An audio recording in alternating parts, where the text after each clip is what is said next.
আসসালামু আলাইকুম ওয়া বারাকাতুহু। দেশ এবং বিদেশ যেখান থেকেই দেখছেন এবং শুনছেন সবাইকে শুভেচ্ছা এবং অভিনন্দন। সম্মানিত দর্শক,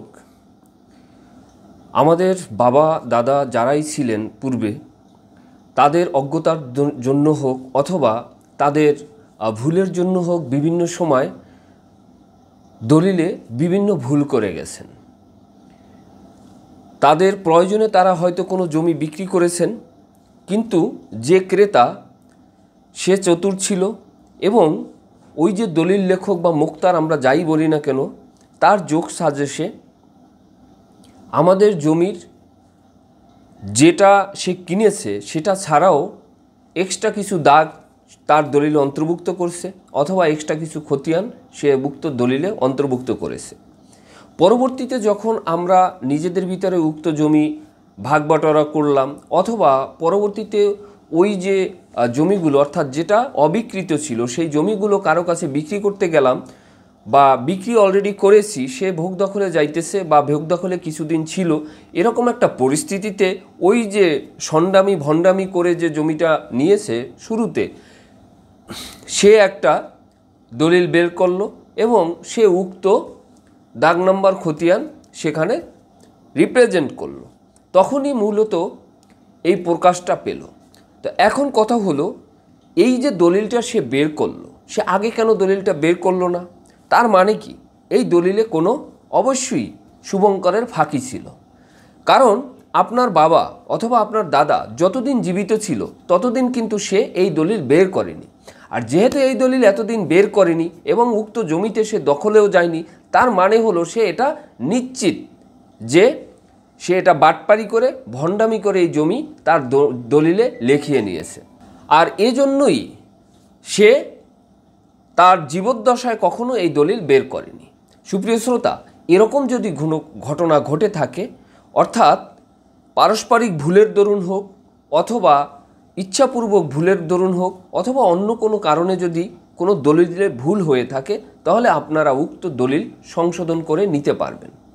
অর্থাৎ আজকের যে ভিডিওটি, এই ভিডিওটি কারা দলিল সংশোধন করতে পারবে এবং কোন কোন দলিল সংশোধন যোগ্য, কিভাবে উক্ত দলিল সংশোধন করবেন, এই সম্পর্কে বিস্তারিত আলোচনা থাকবে।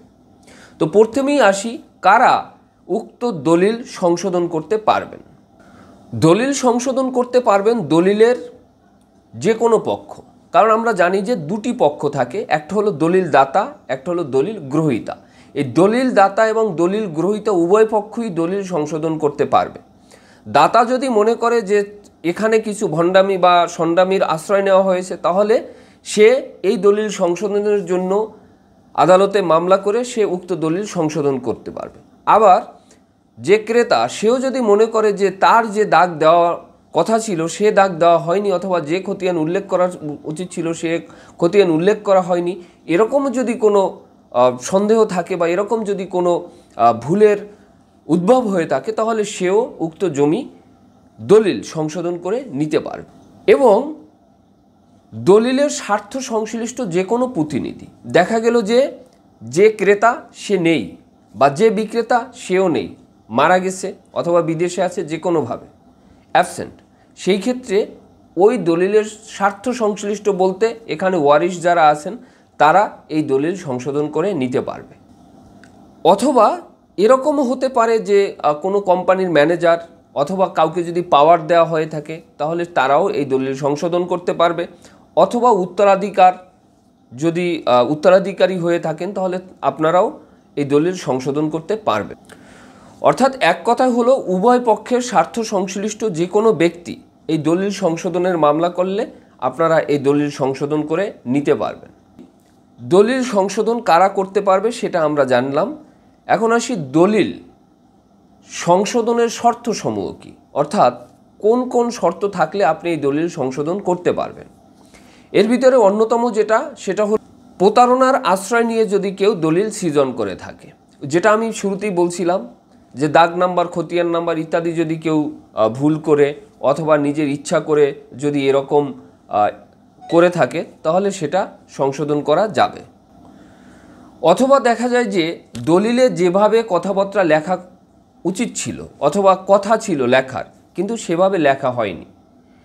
লেখা ছিল দলিলে যে জমিটির উত্তর পাশ দিয়ে 6 ফিটের একটা রাস্তা দেওয়া হবে, এটা কথা ছিল, দলিল উল্লেখ করবে, কিন্তু সেটা উল্লেখ করেনি। এটাও আপনারা পরবর্তীতে সংশোধন চেয়ে সেটা উল্লেখপূর্বক আপনারা এটা সংশোধন করতে পারবেন।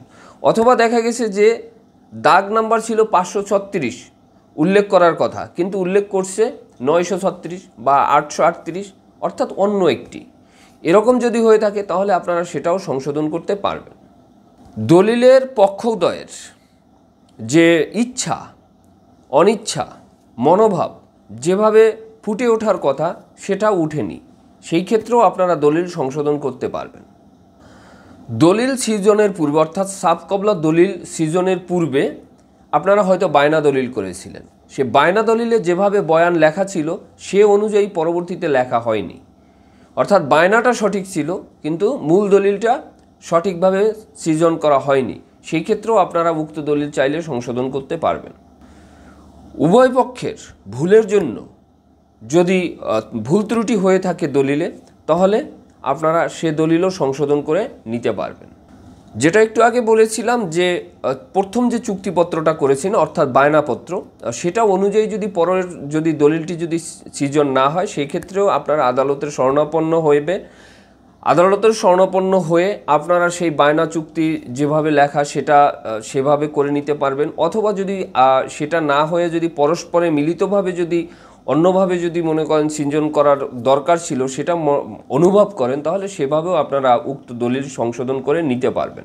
সুপ্রিয় শ্রোতা, তাহলে যে কারণগুলোর কথা বললাম এই কারণগুলোর আলোকে মূলত 4টা কারণ মূল স্পষ্ট। সেটা হলো যে পারস্পরিক ভুলের জন্য যদি কোনো ভুল হয়ে থাকে তাহলে সেই দলিল সংশোধন করা যাবে।